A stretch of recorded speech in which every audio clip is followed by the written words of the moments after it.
coming. I know it's a few minutes before 6, but before we do the talking, we really have a wonderful speaker. We're very excited about this tonight.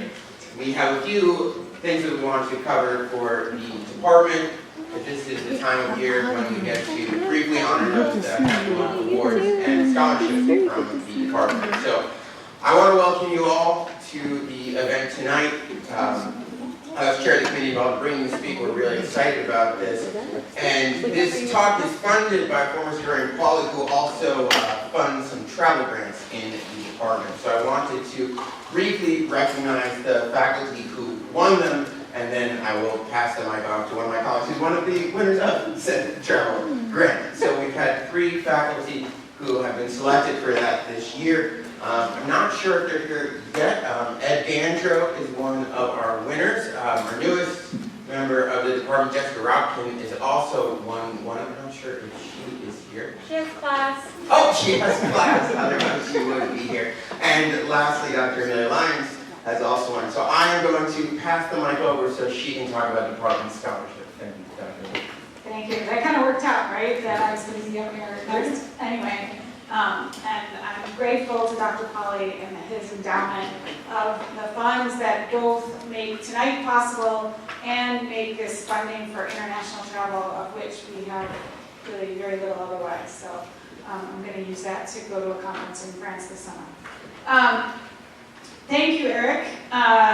It's my honor this year to serve as chair of our scholarship committee, and I think part of this is also the joy that doing this kind of work brings, especially now in a world, in a moment where so much of what we're doing and what we're witnessing gives us anxiety. To be able to recognize our students, who are among those who give me the most joy on a regular basis in my life, is a particularly rewarding thing to be a part of their journeys. I want to thank our committee, that some of which I think are here. That is Drs. Rose Weiler, David Head, Ezekiel Walker, and Hong Zhang. I think Dr. Walker is here. I'm not sure if the other committee members are. I also want to thank both for their help with the scholarship committee, but also with the event tonight, our staff, especially Syra, Montana, Katerina, and Jesse, who help us in so many ways, and their work is often unrecognized. So, yes.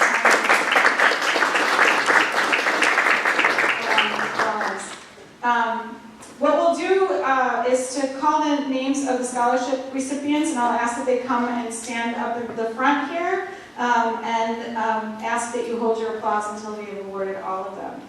The first one will not be presented by me, however, it will be presented by my colleague Hakan, who's the director of our Middle East Studies program, and I think the scholarship comes from that program, right? Yes.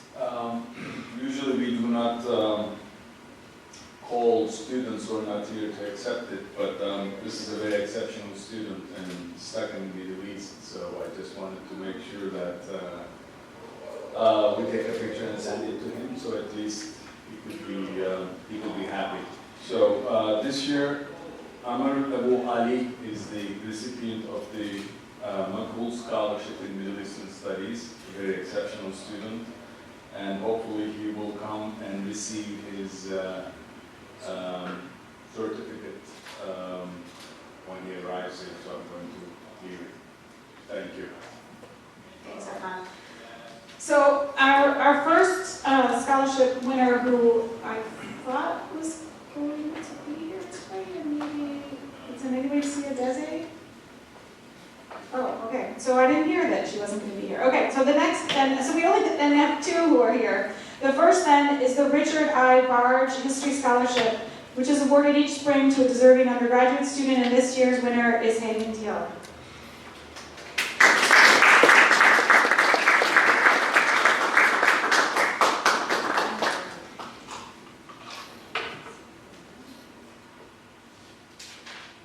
And then the other, which is near and dear to the faculty's hearts here at UCF, is the Dr. Thomas Greenhoff History Scholarship, which is a monument to preserve the historical legacy of Dr. Greenhaw's selfless giving and influence in the lives of students, members of the community, and faculty and staff of the UCF History Department. He is a fixture and has been a fixture in our department for, well, longer than the 18 years that I've been at UCF. And this year we have two winners. One of them is here tonight, and that is graduate student Sarah Boyd. Sarah, join us up here.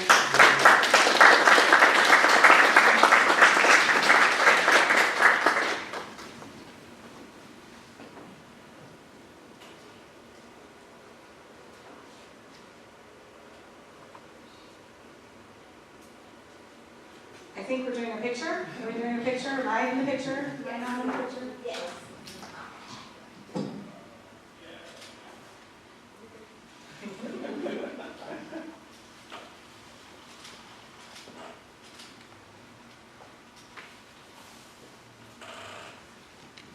Thank you both for all that you're doing. We're looking forward to seeing what comes next for you two.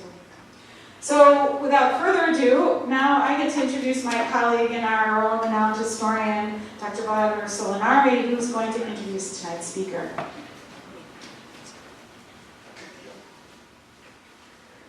Thank you, Dr. Lyons.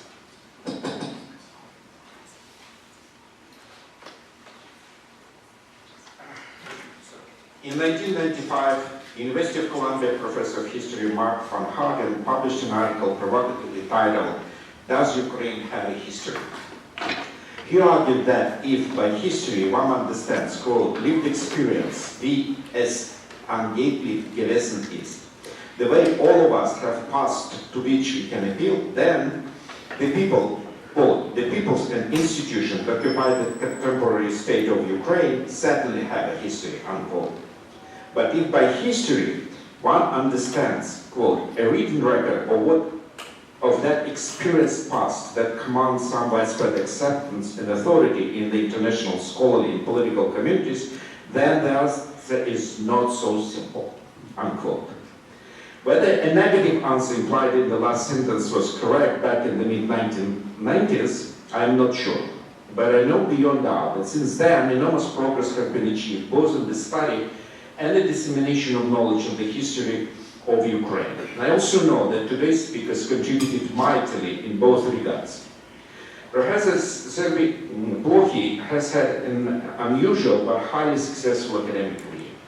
Born in the former Soviet Russian city of Nizhny Novgorod, then called Gorky, he studied history in the University of Dnipropetrovsk in the Soviet Ukraine, then continued his education in the University of Kiev, and received his Ph.D. initially in Moscow and habilitat in Kiev.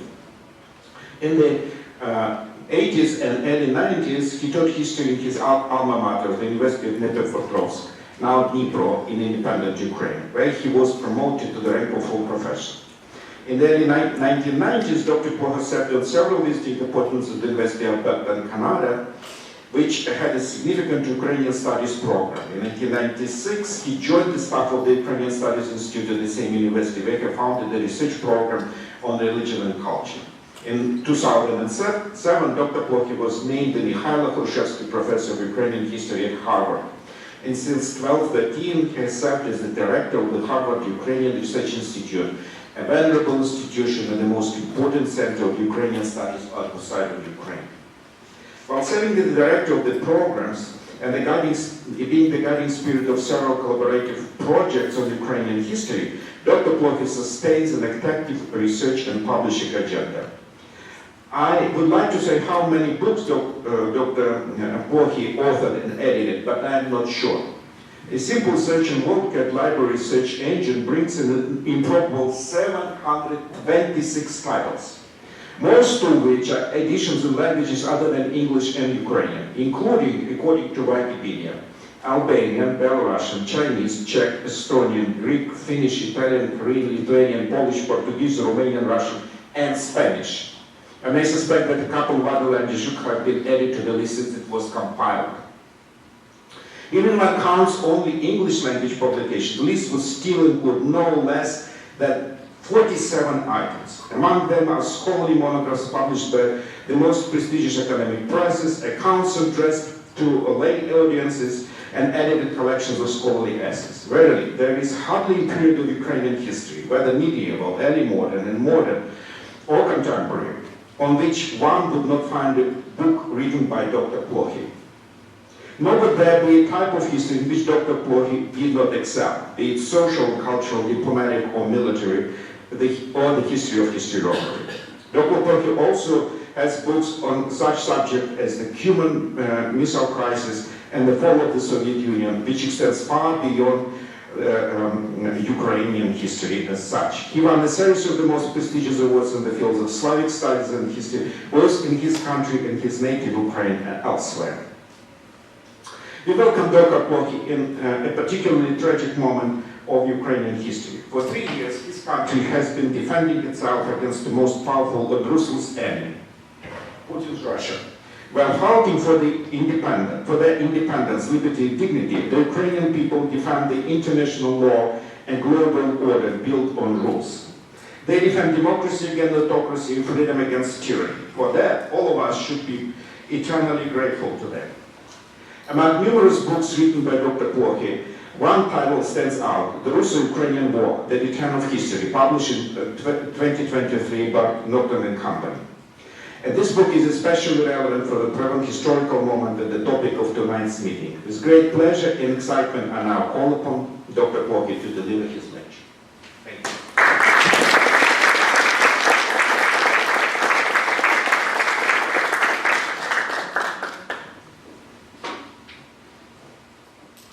Let me see whether it works. Yes, it does. It does. Okay.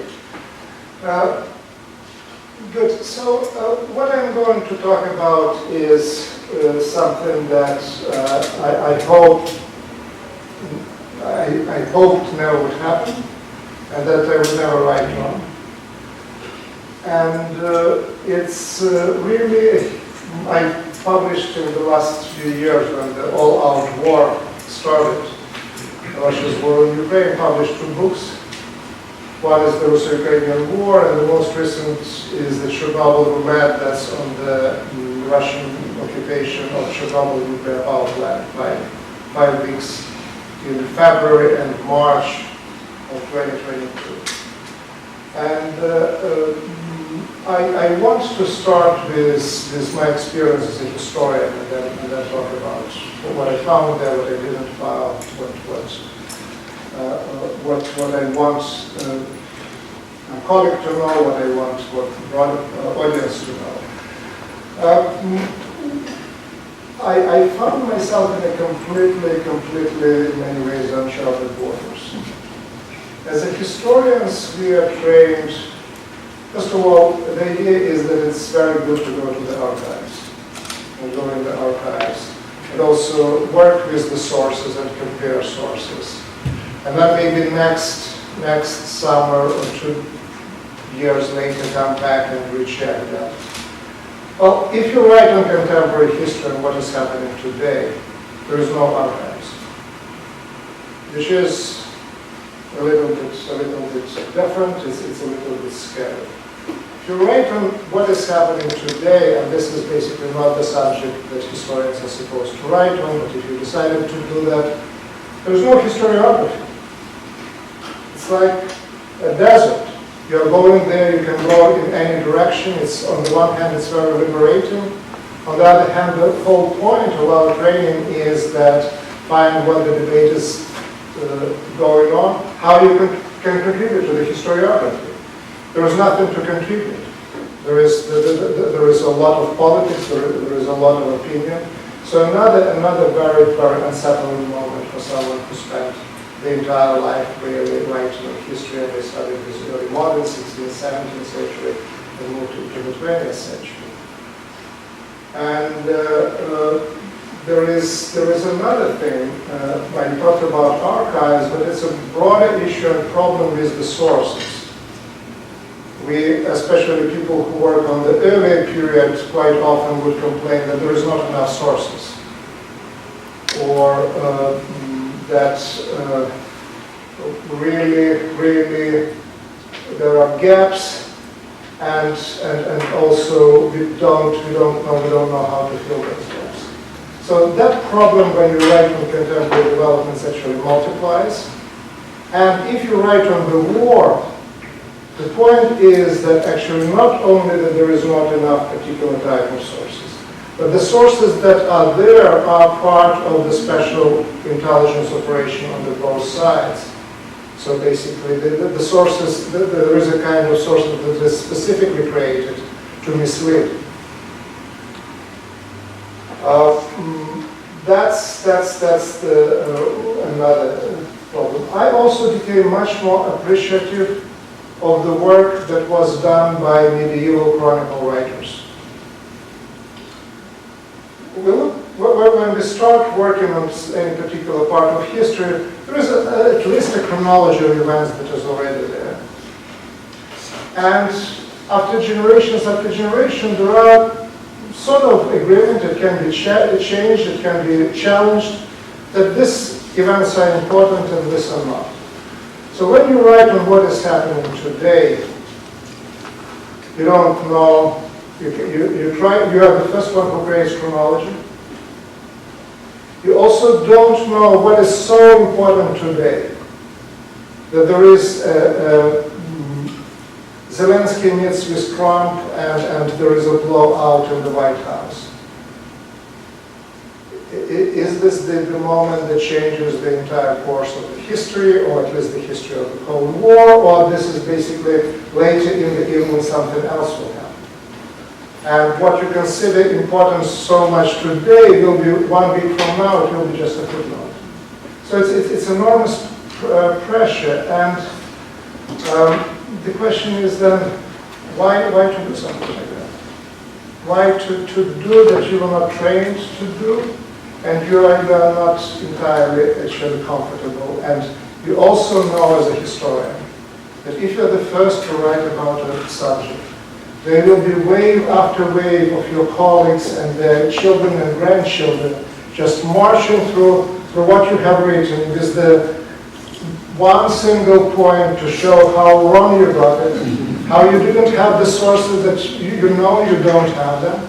So why to put yourself in that position also not only today, but also later? Our wisdom as historians very often comes from the fact that actually we are writing after the events. We know not only how they started, we know also how they ended. And then we formulate our questions. But if you're in the middle of something that you don't know where to go and how you write, a lot of anxiety. And the reason why I do that was a little bit of self-therapy. There is a war going on, a horrible war. It happens in my country. You want to help. And as a historian, I was trying to help the best way I can. And there was also a lot of reasons to be engaged as a historian, because the big war, the all-out war, the Russian aggression against Ukraine, that started in February 2022. The war itself started in 2014, then this huge escalation, the big war in 2022. But 6 months before that, there was something that I call it the opening salvo of this war. And that is, the article appeared, an essay called On the Historical Unity of Russians and Ukrainians, that appeared on the website of the Russian presidential administration site, Vladimir Putin.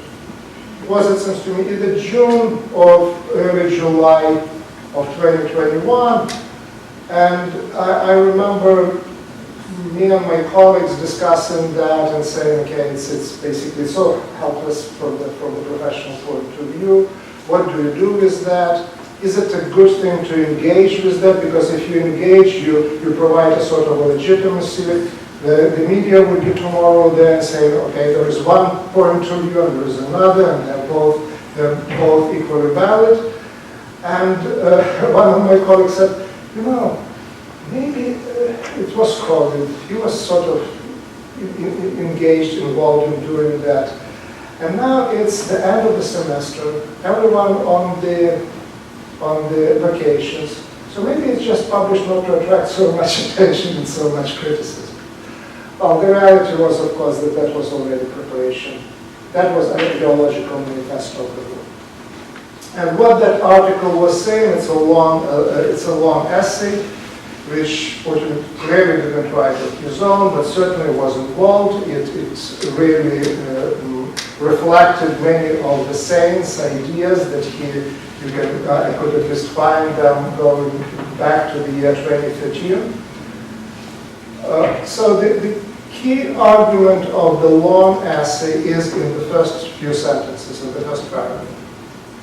The title is On the Historical Unity of Russians and Ukrainians, and the first sentence says, as I said on the many occasions, I am convinced that Russians and Ukrainians are one and the same people, and here is my historical argumentation.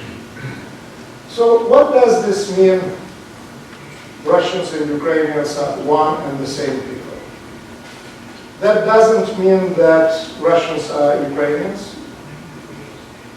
That means that Ukrainians don't exist. Right? They don't exist, and their state is not supposed to exist. And we are going there to denazify the country. That the term is already there, but in Putin's clear pronouncement, it already is the start of the war in February of 2022, which is basically a code word for genocide. So this is the people that are not supposed to exist, and we will actually make sure that they will not exist. And my article says that they never existed in the past. That's the key argument. And what you see following is the largest war in the history of Europe, for sure, since 1945. You count the number of troops involved, the sort of equipment that is being used, the line, the front lines, the trenches, the sort of atrocities that are being committed. It's not on the level of World War II, but there is nothing in Europe after World War II that would match that. And if you discount the number of Chinese troops on the ground in the Korean War, this is the largest war in the world, conventional war, since World War II. It's a big destruction of everything, a big development that comes out of the idea that certain people didn't exist and has no right to exist. Now, let me come back to where I started about the historian and what historian is supposed to do and what historian is not supposed to do. I described to you difficulties and challenges that are there for a historian who is not a journalist, who is not a political scientist, not an anthropologist, who would be more at home in studying what is happening today in this moment. But there are instruments that historian has and that actually can be used and should be used given how much of quote-unquote bad history or bad knowledge about history is being out there, is the general public in particular not really being qualified, educated, or interested enough to judge what is good knowledge, what is bad knowledge, what is good history, what is bad history. So one thing that is, and that's where I thought that I could contribute, was quite well-known realm of intellectual history.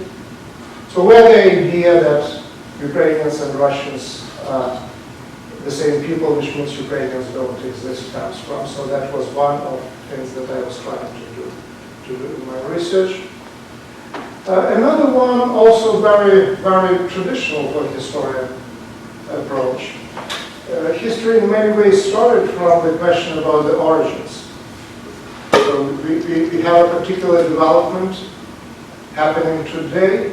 So that's the real task of a historian. I'm not here pretending to be somebody else. That's an old-fashioned kind of question that historians ask. You probably would not get a PhD today with something that is called the origins of this and that, but that's still a legitimate undertaking. And the third thing is where I thought I could contribute was the issue of framing things and putting things into the context. Since the big war started, I gave enormous amount of interviews. And not to simplify things, so it's not 100%, but probably 95% of interviews. They knew who I was, that I was a historian. And they were polite to start the interview asking about history. But the interview would always end about what is next, what is the future. It was surprising that at the end, the public, the journalists would turn into a historian to talk about the future.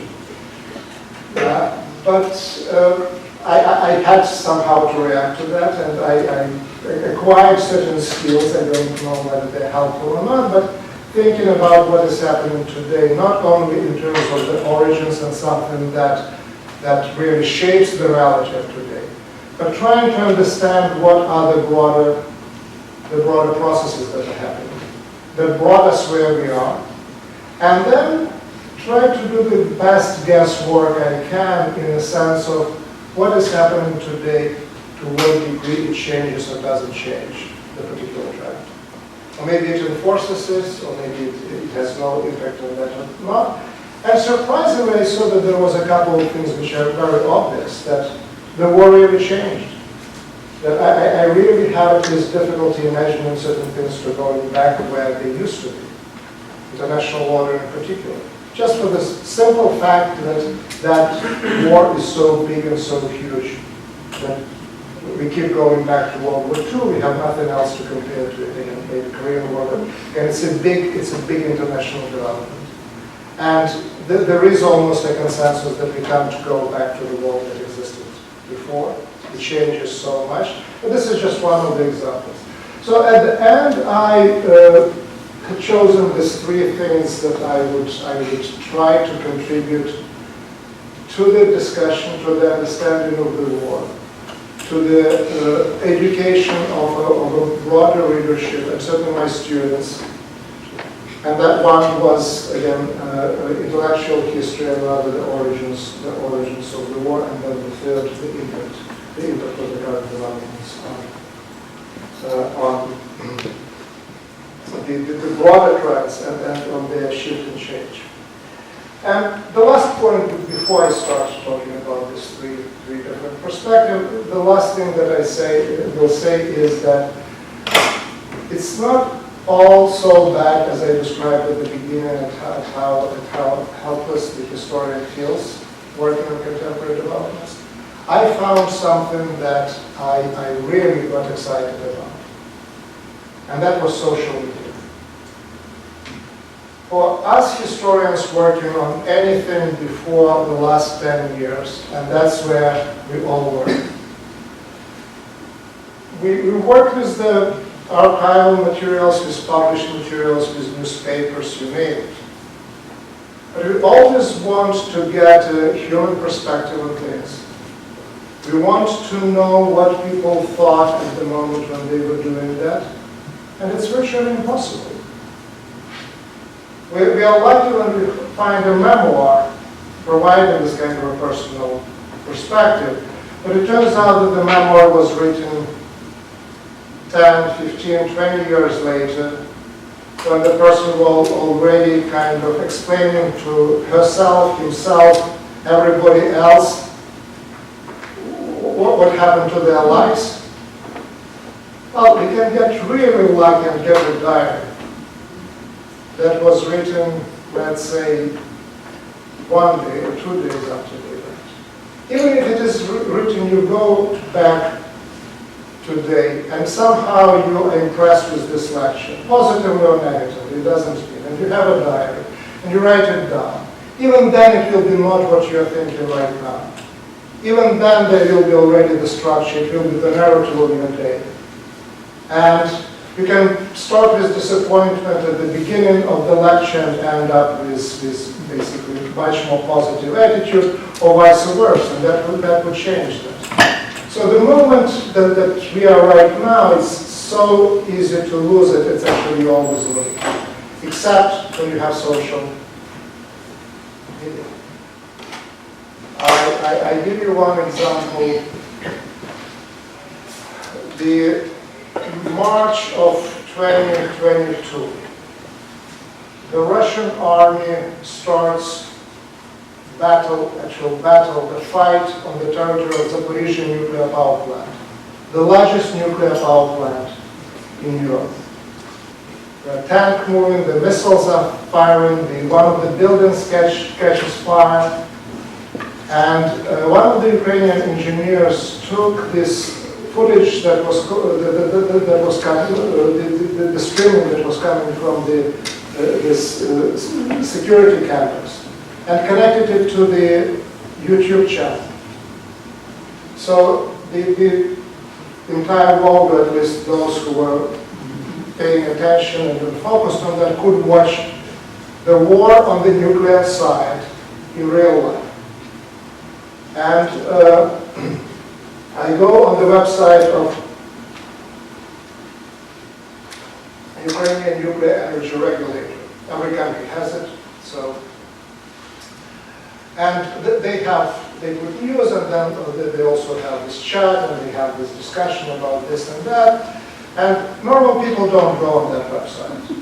You have to be an insider. And they change their opinions, share their opinions. They're very highly educated engineers and scientists and about this and that. And now they watch what is happening there, and suddenly the discourse changes. Suddenly, for 10 or 15 minutes, the only thing that they are talking is, Mother of God, save us. What is the discourse becomes religious discourse for at least 15 or 20 years, 15 or 20 minutes.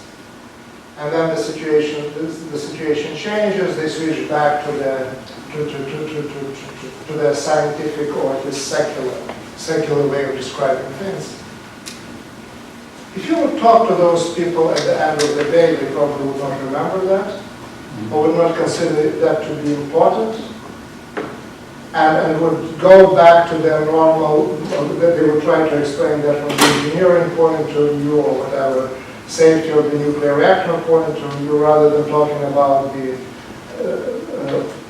God and Jesus Christ and Saint whatever, and Mother of God.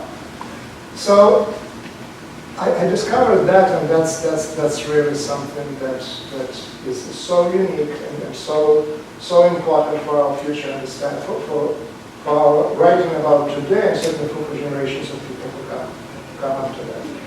You capture something in the moment that didn't happen before. Now back to a more traditional historian's approach to writing the history of today. When I read Putin's essay, it was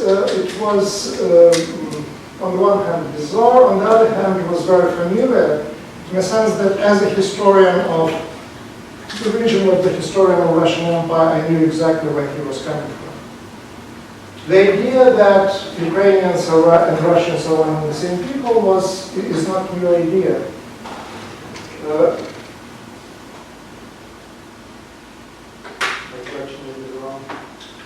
Okay, now it's the right one.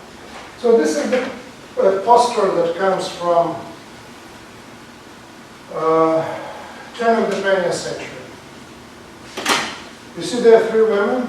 One represents Russia. Okay, it's better for me maybe not to press buttons that I don't know. Okay, so here is Russia. This is what was called Little Russia or Ukraine, and then White Russia or Belarus. So this is the model of trinity, of the East Slavic trinity, which was called the Russian nation, starting at least since mid-19th century. The idea that Ukrainians, Belarusians, and Russians were part of one and same Russian nation is an imperial idea. That is one of the points that was absolutely central for the Russian imperial government in the late 19th century, the beginning of the 20th century. And that was the idea that during the Russian Civil War was central for the so-called White Armies of General Denikin and others. And Putin is a vivid reader of the memoirs of the White generals, including General Denikin. We know that for sure.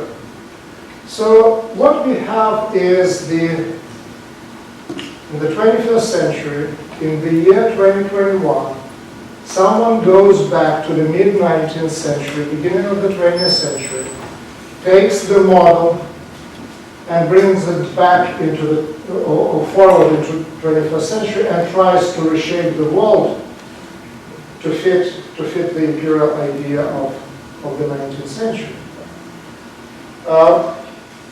You see that these women, they're sort of sisters, but they're not, some are more equal than others.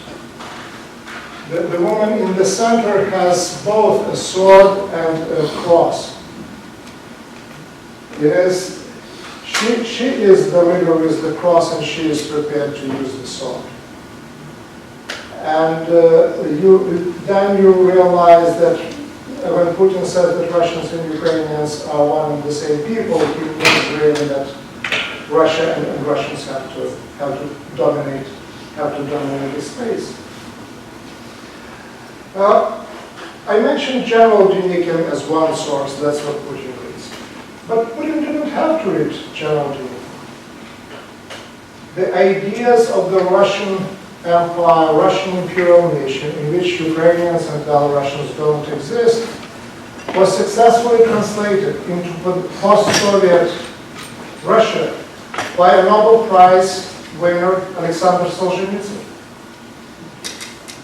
The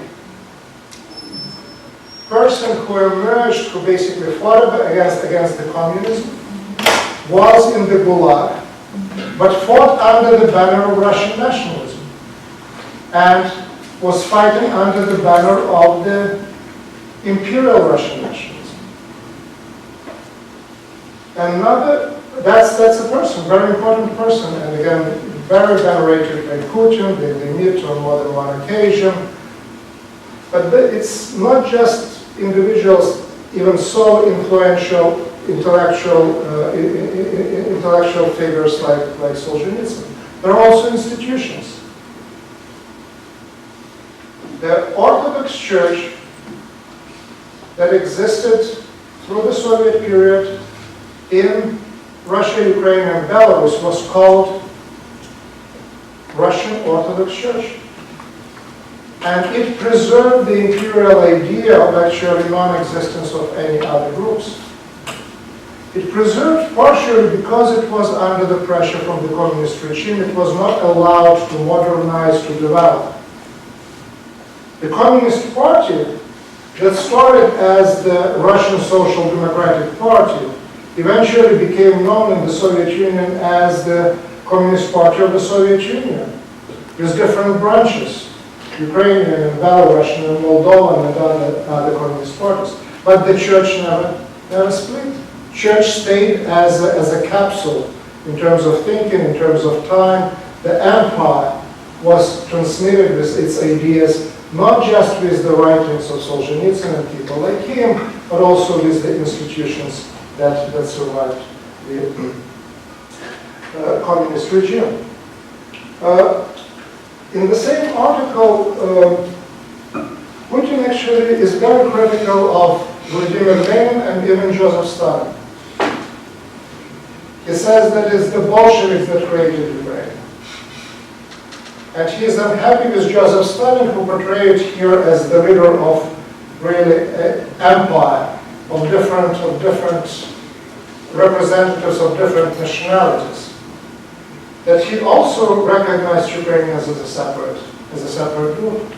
So Putin went as far as to say Lenin created Ukraine, in that sense justifying or delegitimizing the Ukrainian nation, Ukrainian national project through parties. The reality is, and again that's where chronology is very important, that anyone who looks at chronology, Lenin is there trying to stitch together what used to be the Russian Empire in the conditions where there are already the Ukrainian People's Republic, the Caucasus have their own states, the Finland has its own state, Poland, the Baltic states, and what the Bolsheviks are doing, they actually recognizing the reality on the ground and tries to integrate those already existing independent states as dependencies of Russia within the Soviet Union. But again, that's where it's not just the difference in interpretation, that's where actually it's bad history in chronology, even chronology as well. Now, moving beyond intellectual history of a particular concept and how destructive and how damaging it can be. Let me move now to the part of my story where I will be talking about the origins of the war of 2022 and the way how it started in 2022. Intellectual origins are there in the 19th century, in the Russian imperial thinking. So when anyone says that, okay, Putin is trying to bring empire back, probably not the entire empire, but parts of his thinking, justification are imperial. This is just a forensic in terms of intellectual history, this is a forensic evidence. Now, the origins. The immediate origins probably should be traced back to the miraculous year of 1991, when the Soviet Union disintegrates, the Cold War fully comes to an end. The Armageddon that everyone was basically concerned, and for very good reason, doesn't happen. And the leaders of the three Slavic republics, you remember those three sisters? No, there are three brothers. This is the president of Ukraine, Kravchuk. This is the head of the Belarusian state, the speaker of the parliament, Hrushevs'kyi, and this is Boris Yeltsin of Russia. They're representing those three branches of the imperial big Russian nation. They get together after the Ukrainian referendum on December 1st, 1991, and sign a document declaring the dissolution of the Soviet Union, which left Mykhailo Gorbachev without country to run.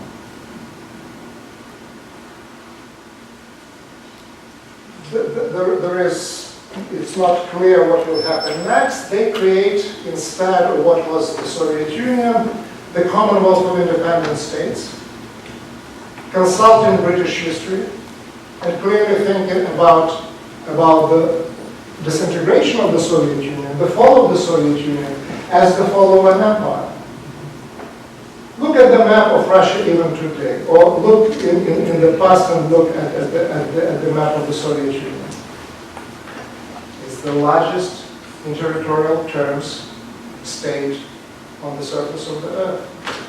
There's one, there are many ways to look at that, but one is very obvious. You don't get that sort of a territory if you're a nation state. You get that sort of a territory if you're an empire. And that imperial context was really lost in 1991.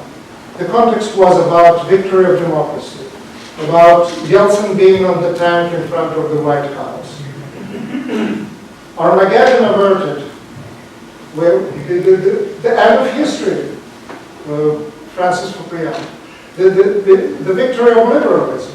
So those were the headlines, if not of the newspapers, but certainly the headlines of in the mind of the majority of the population, the intellectuals or regular citizens. But it was the still collapse of an empire. Historians are debating endlessly whether the Soviet Union was an empire or not. But it died death of an empire, falling apart along the borders and boundaries that were drawn more or less in accordance with the languages and cultures and historical territories of the constituent parts of the Soviet Union. Now, fall of empires, decolonization, is a huge part of 20th century history. We focus for very good reasons on communism and fascism and liberalism and revolutions. But if you look at the map of the world in the year 1900 and in the year 2000, what you will see there is that instead of a relatively well-organized world in 5 colors or 6 colors, you get hundreds now of states, and the map is much more colorful. That's the transformation of the 20th century. And another thing that we know that transformation is bloody. Very often it is about war. It is about conflict. And here, 1991, the year of miracles. Not only that the nuclear war didn't happen and communism somehow disappeared from most countries in the world, but the largest, or one of the largest territorial empires in the world disintegrated without a major conflict. Yes, there was Chechnya, there was this and that, but not in proportion to the historical importance of the Russian Empire and the Soviet Union as a superpower. While looking from the perspective of the year 2014, 2022, and now 2025, I would say not so fast. The disintegration of empires, it's a long historical process. There is a good argument to say that it starts here in the United States, with the American Revolution. But it doesn't bring the collapse of the British Empire right away. The death of empire can be a lengthy process. And the wars for empire and against empire can take place over a longer period of time that actually goes beyond the lifespan of one individual, and there can be generations that could be involved in the same sort of struggles. And that is where I am putting this war. I look at it as basically one of many wars in the history of the disintegration of empires, and the war in the story of the emergence of the independent states on their roots.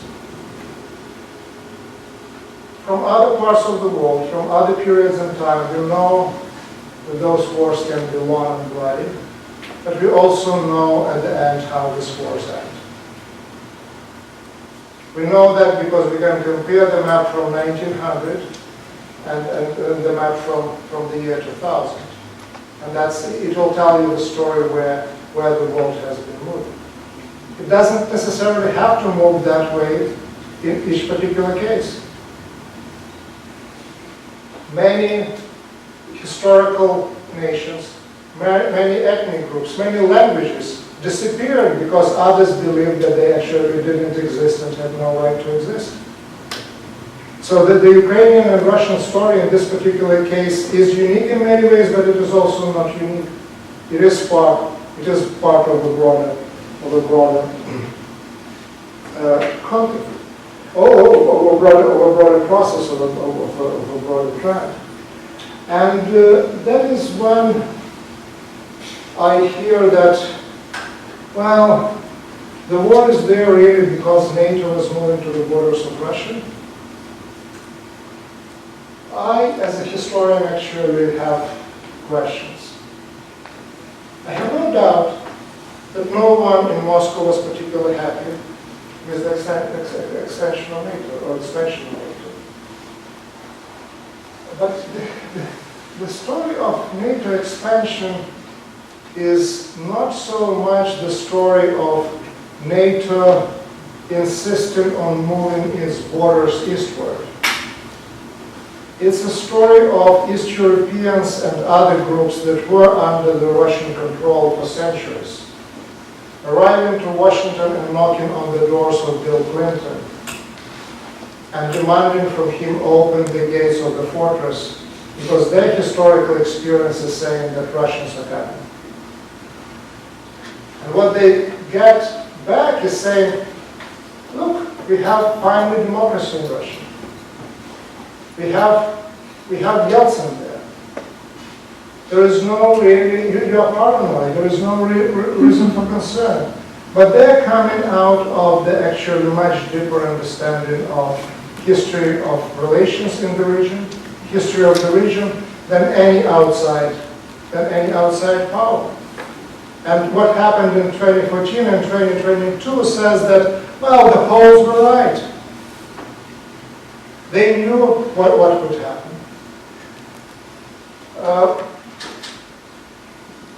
The argument that NATO is the cause, again, I'm sure it can be one of the factors. I'm sure that no one in Moscow was happy. But the fact that it was not the cause, I don't know how many of you watched the Tucker Carlson's interview with President Putin. Okay, if you didn't watch, don't watch, I'll tell you what happened. So, Tucker Carlson goes to Moscow to interview Putin. And to get back to the United States, some stuff that he can use. Right? That's why people go to other places. They're looking for stuff that can be used back home, where they're returned. And the stuff that Tucker Carlson probably expected was, okay, the American imperialism maybe, or the NATO expansion and other things. And for 30 minutes, he's been actually sitting there and listening to the history lecture on the history of the 11th century, 12th century, and 13th century. So for 30 minutes, the discussion is not about NATO, it's not about the United States, it's about history. It's one interesting point. Another is that in the middle of this all-out war, one of the countries that used to be part of the Russian Empire and that was occupied by the Soviet Union, the country is called Finland. It decides that now is the moment to separate itself from Russia because Russia is so weak given the conditions of the war in Ukraine. And Finland joins NATO, extending the border between NATO countries and Russian Federation twice. It would be probably not illogical to expect that at least half of the Russian army fighting in Ukraine would go and try to protect the border with NATO. No one soldier was wounded. The Russian border, on the border with Finland, a new NATO country, there is nobody there. I was talking to the Finnish politicians and military. So, NATO argument and NATO explanation has some issues and problems. But the question of the empire, an attempt to re-establish Russian control over the region. The idea about the destruction of the nation, they don't just have a historical, you can make a historical argument. You can actually support it with what we get from the writings of Putin, from his pronouncements, from his interview, and also from the way how Russia conducts the war.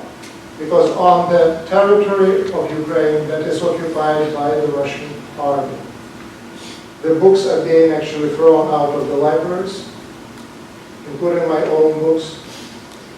The Ukrainian history is not there. The Ukrainian language is not there. The children, they kidnap children, right? They bring them to Russia. They think that they're not hiding this debt because they believe that they're doing something very noble. They're raising those children as Russians. They're including them into this high culture and high civilization. That's not only how the pronouncements are made, that's how the war is being fought.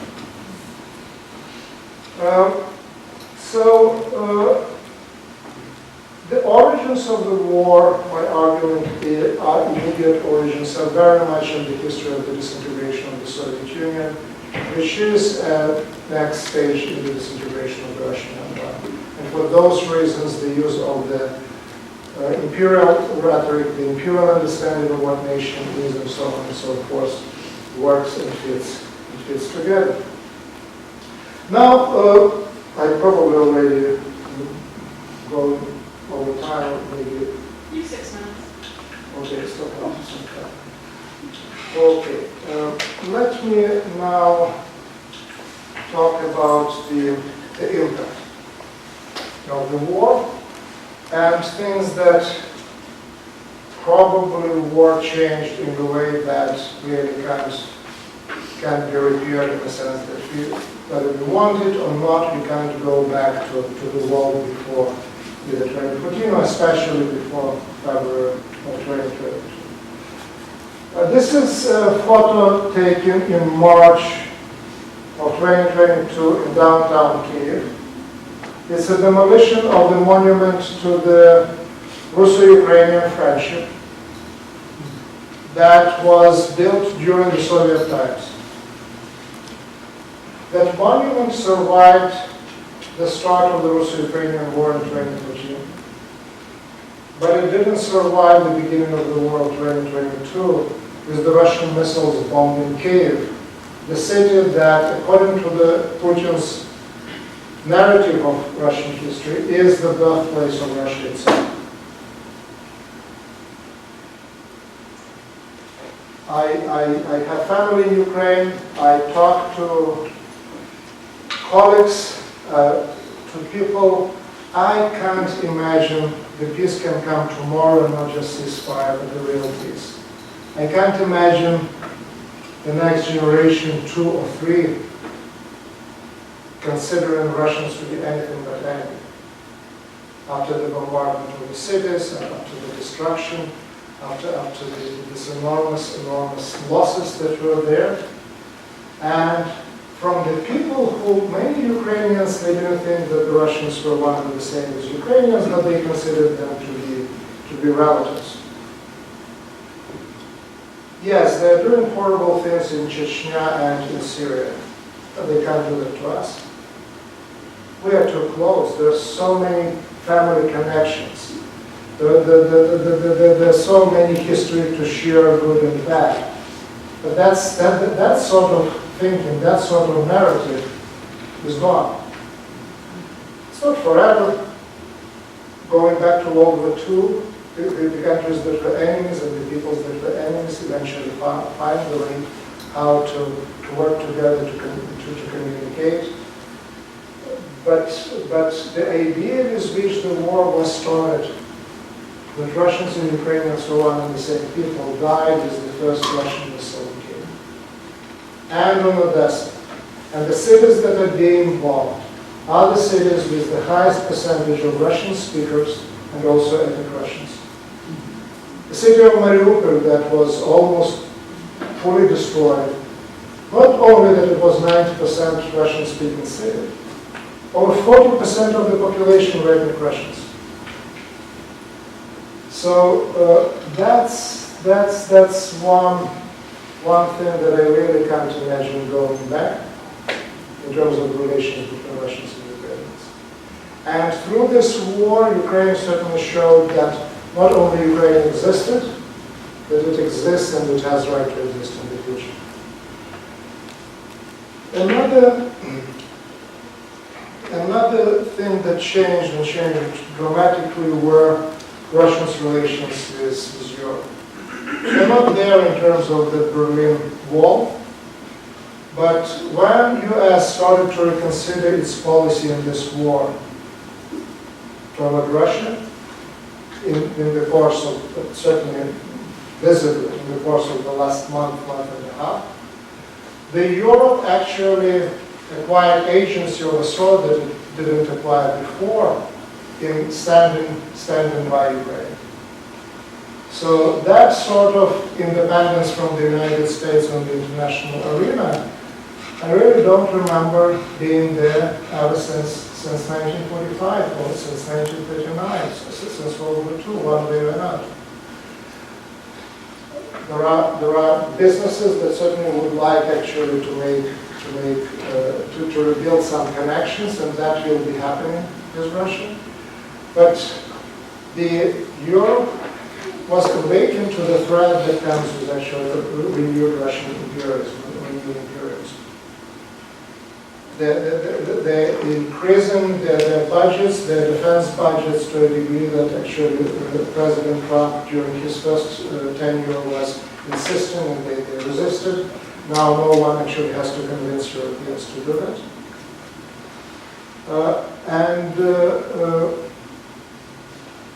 Countries who were neutral before that, I mentioned Finland, but another the country that was sort of non-aligned, or was a non-bloc country, Sweden, not for decades, for centuries, decided to join bloc NATO.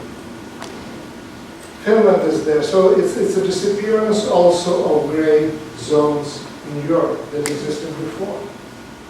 Ukraine had been one of that zone that actually neither here nor there wanted to join NATO, but actually was invited without real invitation. So if Ukraine stays, or part of Ukraine stays, it will be either on one side of the divide or on the other. And that in itself, if it ends up with Ukraine being on the side of Russia, that's actually a horrible thing, not just for Ukraine, but for Europe and the world. We had an experience with Russia fighting Chechens. And where are now Chechens? One generation later. They are part of the Russian occupational army in Ukraine.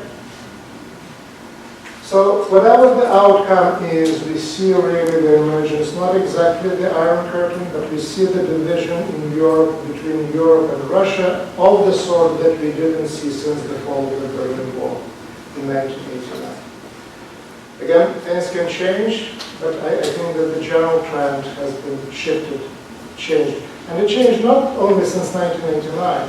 Russia started to sell gas to Europe, to Austria, in 1968 and 1969, after the occupation of Czechoslovakia. Now the supply of the Russian gas to Austria, to other places, stopped. There are discussions about, I understand, true or not, I don't know, coming apparently from the United States about bringing back Nord Stream 2, but it's something that is already very problematic, just for the simple reasons that the markets for gas that belong to Russia are now being taken over by the United States. So Europe and Russia, that's another set of relations that relations between Russia and China. We see a re-emergence of a alliance that was there back in the 1950s. We know that when President Kennedy was looking and considering his options in Cuba in 1962, the expectation was that actually there were not only Soviet but also Chinese troops there. The alliance was considered to be so strong, and it was strong for a good part of the 1950s. But then by late 1960s, the threat of the nuclear war was not coming from the confrontation between the United States and the Soviet Union, but out of the confrontation between the Soviet Union and China, and both go away. So history doesn't repeat itself. Sometimes it rhymes. We don't know for how long that alliance would last. But clearly there is a shift. Clearly there is a shift. Not only that there is growing wall between Russia and Europe, but actually that the wall that existed between Russia and China is actually going lower and lower. That's also one of the things that really concerns the United States, and it doesn't really matter who is the president. The concern is shared by all administrations. And that raises the questions about the United States and where the United States is in that story. What will come out of the Russo-Ukrainian War? Whether there will be peace, whether there will be armistice and Putin will come back, because for Ukraine this is where the second war. Ukrainians know that basically armistice and peace treaty means nothing, apart from that Russia is rearming and coming back. That's where the big question is. It is essential, existential question for Ukraine. But it's also a major question and potentially turning point for the United States. Its role in the world, geopolitically, in terms of relations between the democracies and autocracies, which is the case between Ukraine and Russia, in terms of alliances, in terms of presence in Europe, in terms of relations with China. But it's also part of now big debate about what will happen in the United States.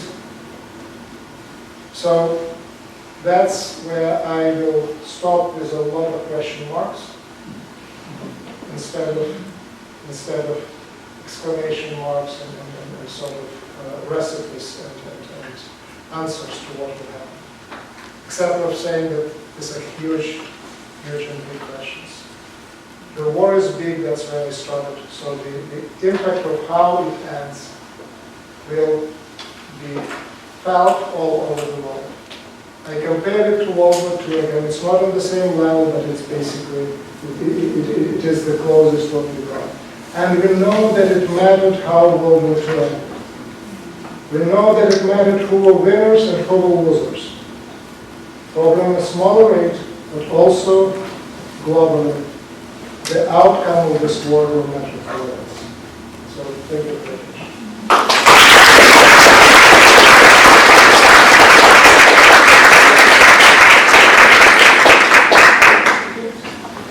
Questions, right?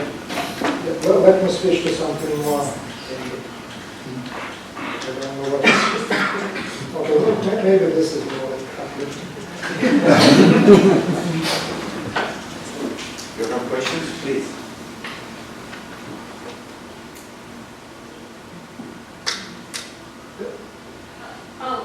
So, do you allow me to be in charge and choose who? Okay. Yes. No, go ahead. I'm more than happy to share responsibility. Fine. Oh, hi, thank you. Oh, this is a dumb question though. It was just that you mentioned, I think like after the war, World War II, you said like, oh, the dissolution was relatively like non-violent except for, and then you said something that sounded like Chechnya? Yeah. After the fall of the Soviet Union in 1991, there were two Chechen wars. Oh, Chechen. In the 1990s. I was wondering if you said Chechen or Chisinau, the capital of Moldova. No, Chechen. Well, and in Moldova there were not as prolonged, but there was military actions in Moldova between Transnistria and the separatist region of Transnistria, backed by the Russian troops. And Moldova. One of my best friends is Moldovan, so I kind of heard that with my ears closed. Okay, so yes, that was part of But the that story. question- The Chechen War there were two Chechen wars. Okay. Hello, my name is Mike. really quick, what do you think about the futility of peace when it comes to the possible end of this war? I know that there's talks of a 30-day ceasefire, but it's still kind of in the air whether Russia or... Yeah, sure. Yeah, I understand. Okay, so the short answer is I don't know. The longer answer, what I can say as a historian, looking at the way how the wars were ending of similar proportions to a degree or maybe a little bit. And I have in mind Korea and Vietnam. Korea in particular is maybe instructive. So the negotiations were going to up to 3 years. At the same time, the fighting was going on. And the armistice was reached. There were a number of reasons and contributing factors. Stalin dies, Truman steps down, he's in power, so the new leadership. But basically, when both sides realized that after 2+ years, they can't really improve their positions on the front. There are better chances are at the negotiation table. So what I see now is actually that Russia is emboldened. In moral terms, it suddenly believes that they acquired an ally in the United States, to a degree that the Secretary Rubio assures the President that not going to sell weapons to Russia, right, to the level of discussion. Ukraine is actually, the morale after what happened in the Oval Office is extremely, what was hit. But also the report is that Ukraine is running out of ATACMS and so on and so on. So Putin today has every incentive actually to continue to push and try to. What will happen again, I don't know, but looking historically, I don't see actually any meaningful ceasefire happening tomorrow or probably within the next months. I will be happy if I'm wrong, but that's basically what I can tell you looking at the experience of others. Thank you.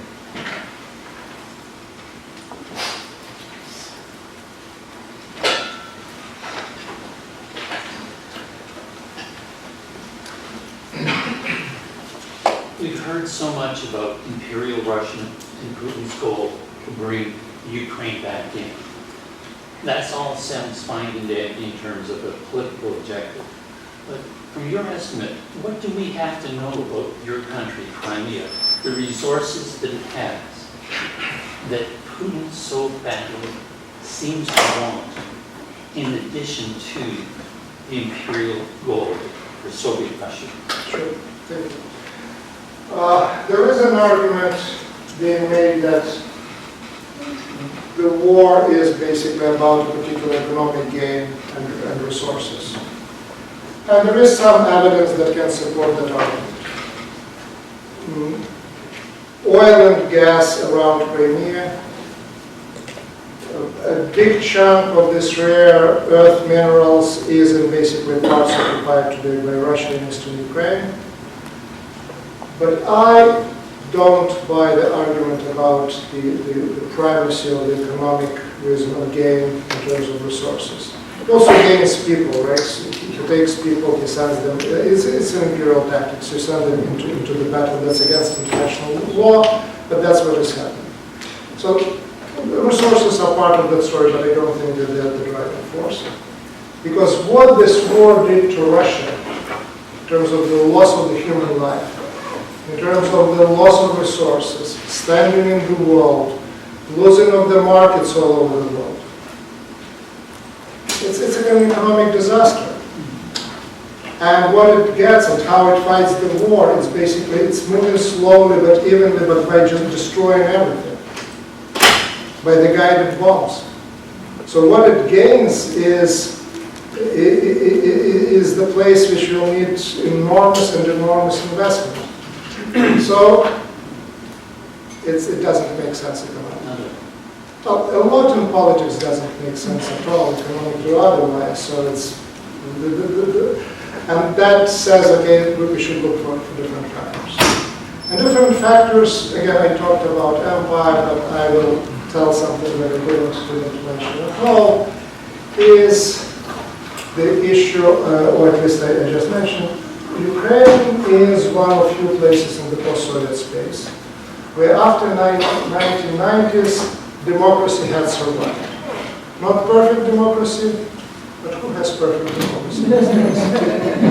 It is there. Russia is basically a perfect autocratic regime. And Ukrainian democracy and success of democracy in Ukraine, and which would have to come with also economic successes as well, is the threat to regime in Russia more than NATO can ever actually produce. Because it's about the security of the regime. If the argument is that Russians and Ukrainians are one and the same people, and Russian population buys it, and significant part of the population buys it, how you are going then to justify your other argument that, okay, Russia is historically so different and so big that it can't be democratic. I am all what you got. Be satisfied with my rule, right? If you look at the people, half of whom speak the same language, that historically are interconnected, and that your presidents say that they are one and the same, how you can say that Russia cannot be democratic?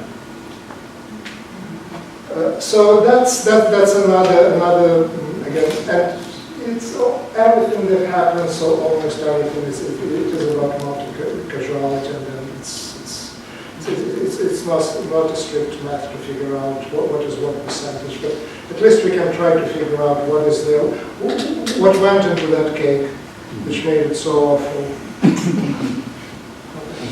Sure. Other questions? Okay.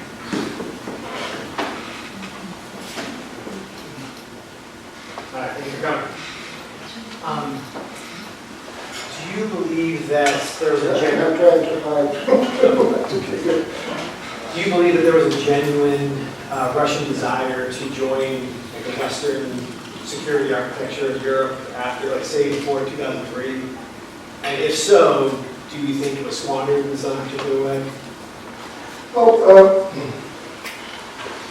the theme of joining NATO in particular was there already since early 50s and the start. Right? So the idea wasn't there to destroy NATO, to make it dysfunctional. There were attempts in the 1990s of President Clinton to create something kind of a signing into a partnership for peace, and Ukraine was involved, and Russia was involved. It didn't work out, and most people, I think, on both sides didn't believe that a huge country with that sort of history can really join European structure, and the structure would somehow survive. I don't think that there were efforts, there were rhetoric on both sides, there were some attempts. My personal belief, I don't have a proof. I don't think that any side of treating that beyond some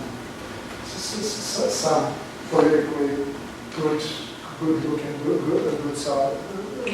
some of these steps. From the Russian perspective, again, from the American perspective in the 1990s. This is the American world, and it should stay that way. That was the point.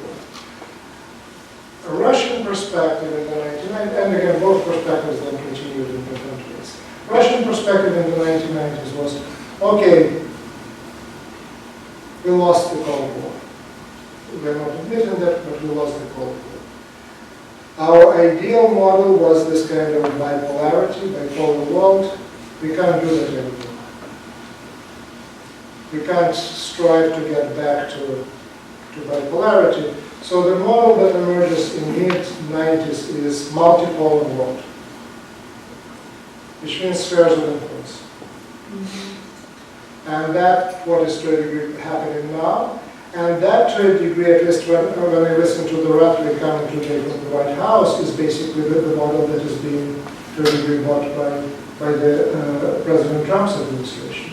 because talk about Panama Canal, about Canada, about Greenland, this is Monroe Doctrine written large. This is Western Hemisphere. So we don't know what will happen with that. At this point, it's basically maybe Western waters, maybe not. I don't know what it is. But I know for sure that from Russian point of view and from the Chinese point of view, in terms of the South China Sea and so on and so forth, they want their spheres of influence. And their vision of the just world is about the vision of the world between spheres of influence, rather than just joining NATO, this structure, that structure. They can say those words. I personally don't see really that stated. They can really believe in that, or this is possible. What I see more or less is an attempt to replace the unipolar American world, which already doesn't exist, with the multipolar one, with the spheres of influence. Thank you very much. Do we still have questions? Okay. I thought it was interesting when you said that when Finland and Sweden joined NATO, it did not appear that Russia took the threat seriously in terms of defending its borders. And so that made me wonder if NATO no longer is a threat to Russia as from the Russian perspective, and if that's a new opinion, if that's been the case for a long time, and if so, what could NATO have done to continue posing that line of defense for Europe against Russian imperialism?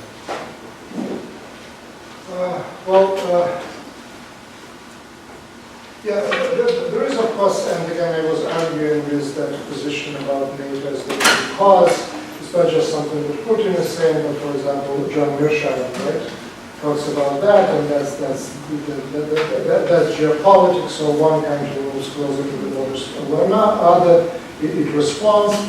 And on that level it makes sense, but not on the level that you can start a war like that. Clearly what I said is that majority of decision makers in Moscow don't believe that NATO is there to attack them, at least in the immediate future. Otherwise, at least one platoon would be moved to cover thousands of miles of the Finnish-Russian border. Now, what NATO can do or cannot do? I think that at this point, the issue is the United States for a while, and that started under President Obama, continued under President Trump, continued under President Biden, and now is back. And it's done in different ways, but the idea was, okay, our main challenge is China. Let's focus on China. Let's try somehow to park Russia. And Russia doesn't have the brakes. You park and it just keeps going. So they're trying different things, it doesn't work. And we got now to the point that really Europe became really scared. And the best case scenario for Europe is now, first of all, the war in Ukraine is a bad thing, but for them it's better to fight it in Ukraine than in the Baltic states or in Poland. So from that point of view, they are prepared, again, whether they will be able to put their act together or not, I don't know. But they're prepared to keep supporting Ukraine because they realize that again, in 2022, Russian military plans are already going to be involved. If you consider about the war not being kinetic war but cyber warfare, the Baltic states are already involved. So the model there is actually Fortress Europe, with including Ukraine and this part of Ukraine there. And sort of going back to the old Cold War containment, George Cannon's idea of containment. So that's again, they're not talking about that specifically in those terms, but in terms of what they're trying to do, they're trying to protect themselves. They're not preparing to go and take St. Petersburg or Moscow. or attack Russia, or they're trying actually to build the eastern flank, to protect their territory, and again, Ukraine is in the middle, this undefined status and unclear where it would go. Is the clear understanding that if they lose in Ukraine, Russia becomes stronger politically, in terms of resource, including human resource. Ukrainian army today, probably, if you don't count Russia, is the largest and the most experienced and battle-ready army in Europe. So think if you switch this army that you're fighting against Europe, maybe not now, but Chechens will do it, Chechnya will happen over time, but with the next generation. So it looks like it's about defending itself and then containment is to that level. That's my reading, maybe I'm wrong, but that's what I understand. Thank you. No more questions? One more? Speaking of the army, about 1 million people of fighting age have left. If they went back and fought, would it make much of a difference? Given that the war is being fought by drones. Could you please? Just speak it. Speak louder. Speaking of the might be important, so Speaking of the army, You still have to speak louder, it's recording. anyway, speaking of the army, if about 1 million people of fighting age have left Ukraine to other countries, if they went back and fought, would it make much of a difference given that the war is being fought by drones? No. So the army of 1 million people will not make much of a difference if the war is fought by drones. Yeah. Oh, okay. So it's, yeah, this war is, again, it makes history in a number of ways, not just repeats history. And technology is the first war where drones play such an important role. It's probably the first war in history where the country without navy defeats the navy of other country. Because the sea drones, that Ukraine builds sea drones and attacks the Russian navy in the Black Sea. So the drones in the air, the sea drones, this is a game changer. There are seven students your age, I wanted to say 18-year kids, and then realize that this is not appropriate.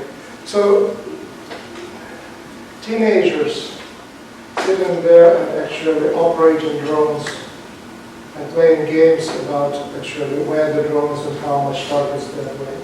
Instead of the computer games, that's what is happening today in Ukraine. So the drones is a huge thing.